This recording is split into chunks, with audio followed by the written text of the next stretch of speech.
Dear viewers, মাস্টারি ব্রডকাস্টে আপনাদের সবাইকে স্বাগত জানাই।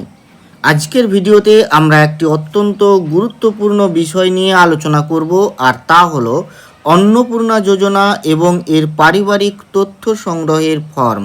আপনারা কিভাবে এই ফর্ম পাবেন এবং এতে কি কি তথ্য দিতে হবে, চলুন বিস্তারিত জেনে নিই। প্রথমত, কোথা থেকে এই ফর্ম পাবেন?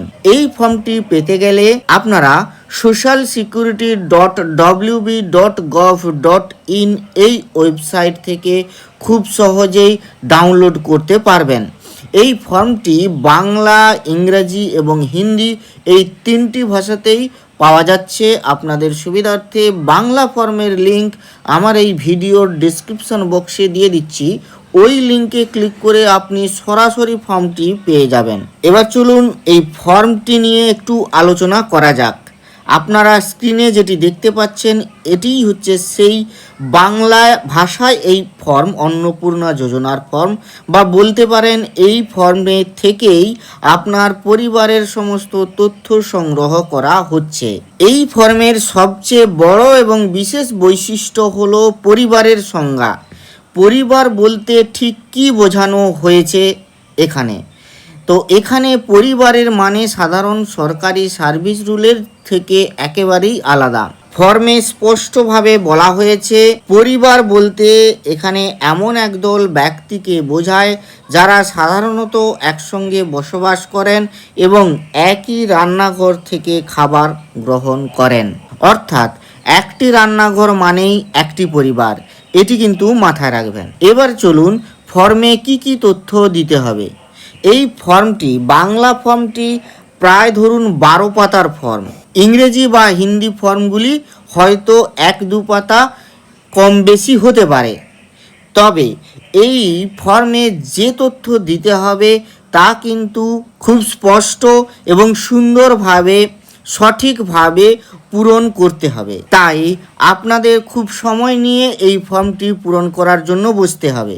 এই ফর্মে পরিবারের প্রধান, মানে যাকে বলা হচ্ছে হেড অফ দ্য ফ্যামিলি বা HOF, সেই পরিবারের প্রধানের পাশাপাশি আরও সর্বাধিক 5 জন প্রাপ্তবয়স্ক সদস্যের বিভিন্ন তথ্য লাগবে। তাদের নাম, জন্ম তারিখ, আধার কার্ডের তথ্য, প্যান কার্ডের তথ্য, ইনকাম ট্যাক্স, তারা কেউ চাকরি করেন কি না, এই সমস্ত বিভিন্ন তথ্য কিন্তু লাগছে। এছাড়াও পরিবারের 18 বছরের নিচে থাকা সমস্ত শিশুদের তথ্যও কিন্তু লাগবে। তারা কোন স্কুলে পড়ে, তাদের টিকাকরণ সম্পূর্ণ হয়েছে কিনা, এইসব ব্যাপারে কিন্তু উল্লেখ করতে হবে। ডাইরেক্ট বেনিফিট ট্রান্সফার বা ডিবিটির মাধ্যমে টাকা পাওয়ার জন্য আধার লিঙ্কযুক্ত ব্যাঙ্ক অ্যাকাউন্টের বিবরণ, প্যান কার্ড, ভোটার কার্ডের তথ্য কিন্তু দিতে হবে। পাশাপাশি আপনাদের ডিজিটাল রেশন কার্ডের ধরন, মানে কোন ধরনের ডিজিটাল রেশন কার্ড আছে, সেটা AAY না PHH না SPHH বা RKSY 2 বা ভর্তুকিহীন যাই থাকুক না কেন তা জানাতে হবে। এছাড়াও আপনাদের বাড়িতে 3টি বা তার বেশি পাকা ঘর আছে কিনা, মোট কত শতক জমি আছে এবং কোনো 4 চাকার গাড়ি আছে কি না তার পুঙ্খানুপুঙ্খ বিবরণ দিতে হবে। এছাড়াও স্বাস্থ্য বীমা, শিক্ষাগত যোগ্যতা, কে কী ধরনের কাজ করেন সেই তথ্যও কিন্তু দিতে হবে।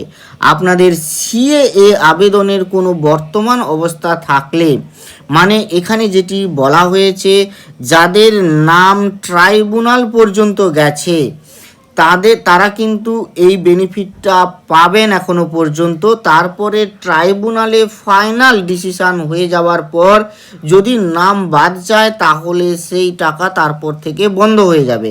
কিন্তু এখনো পর্যন্ত যারা কিন্তু নামটা ট্রাইব্যুনালে আছে তারা কিন্তু এখনও এই টাকা, এই সুবিধা পেতে থাকবেন। ফলত আপনাকে এই যে CAA আবেদনের বর্তমান অবস্থা এটি জানাতে হবে। এছাড়াও Kisan credit card, student credit card থাকলে সেটাও উল্লেখ করতে হবে। বর্তমানে আপনারা অন্য কোনো সরকারি প্রকল্পের সুবিধা পাচ্ছেন কিনা সেটিও জানাতে হবে। এবার একেবারে ফর্মের শেষে একটি ঘোষণা বা সম্মতি জায়গা আছে, সেখানে আপনাকে এইখানে স্বাক্ষর করতে হবে। সম্মত বলে টিক চিহ্ন দিতে হবে। পরে এই ফর্মটি সরকারি আধিকারিকরা যাচাই করবেন এবং এই অংশে আপনার নাম, গ্রাম পঞ্চায়েত, ব্লক অফিস, পৌরসভা, জেলা এইগুলি আপনার তথ্য দেওয়া থাকবে, লিখতে হবে আর কি। তো এই তথ্য সমৃদ্ধ যে ফর্মটি আপনি দিয়েছেন সেই তার দ্বারা দাখিলকৃত আবেদনপত্রটি যাচাই করেছি কে না এই সরকারি আধিকারিক, এবং আমি আবেদনপত্রটি এবং তাতে প্রদত্ত তথ্য সঠিক পেয়েছি, অর্থাৎ সেই আধিকারিক ঘোষণা করছেন যে এই আবেদনপত্রটি যে তথ্য দেওয়া হয়েছে এই পত্রটিতে সেটি সঠিক, এবং যদি সঠিক নয় তাহলে এই অংশটি আধিকারিক কেটে দেবেন, দিয়ে এই অংশটি রাখবেন, আর যদি সঠিক হয় তাহলে আধিকারিক এই অংশটিকে কাটবেন, কেটে তিনি স্বাক্ষর করবেন। কে স্বাক্ষর করবেন? আধিকারিক। এবং এখানে এই যদি আবেদনপত্রটি গ্রহণ করা হয় তাহলে প্রত্যাখ্যান অংশটিকে ক্যান্সেল করবেন, কাটবেন, আর যদি প্রত্যাখ্যান করেন তাহলে গ্রহণ অংশটিকে কাটবেন, দিয়ে তিনি স্বাক্ষর করবেন, তার নাম দেবেন, তার পদ দেবেন, ডেজিগনেশন, আর এখানে কত তারিখে এই কাজটি করা হয়েছে এবং কোন স্থানে করা হয়েছে সেইটি দেওয়া থাকবে, এবং এইটি হচ্ছে সেই আবেদন গ্রহণ হলো কিনা তা কিন্তু ওই সংশ্লিষ্ট ব্যক্তি যিনি এই ফর্মটি ফিল আপ করেছেন তিনি বুঝতে পারবেন। এই ফর্মটির বিশেষত্ব আরেকটি জায়গায় আছে, দেখুন এই ফর্মটি মোট 3টি কলামে বিভক্ত। তো এইটি হচ্ছে সেই অংশ যা বর্ণনা করে যে কি আপনাকে দিতে হবে, কি তথ্য দিতে হবে, আর এই অংশে সবসময় এই ঘরটিতে এই স্তম্ভ বা এই কলামে যে জায়গাটা পড়ে থাকছে সেই জায়গাটাতে আপনাকে তথ্য দিতে হবে। যেমন ধরুন পরিবারের প্রধানের নাম, তো পরিবারের প্রধানের নামটি আপনাকে এখানে লিখতে হবে। জন্ম তারিখ, তাহলে তার জন্ম তারিখ এই জায়গাটায় জন্ম তারিখ লিখতে হবে, এবং এটি দিন, মাস, বছর এই ক্রম মেনে। পরিবারের প্রধানের লিঙ্গ, প্রধান যদি পুরুষ হন তাহলে টিক পুরুষে পড়বে, প্রধান যদি মহিলা হন তাহলে টিক মহিলাতে পড়বে। এবারে আধার নম্বর, সব ইনপুট বা সমস্ত তথ্য লেখা হবে এই ঘরগুলিতে। এটি হচ্ছে এই ফর্মের বিশেষত্ব, এবং পাশে আপনি কিছু ইনফরমেশন দেওয়া হয়েছে পাশে, তো সেই ইনফরমেশনগুলি একটু পড়ে দেখবেন। তো বন্ধুরা, ফর্মটি পূরণ করার সময় প্রতিটি তথ্য খুব সাবধানে দেবেন।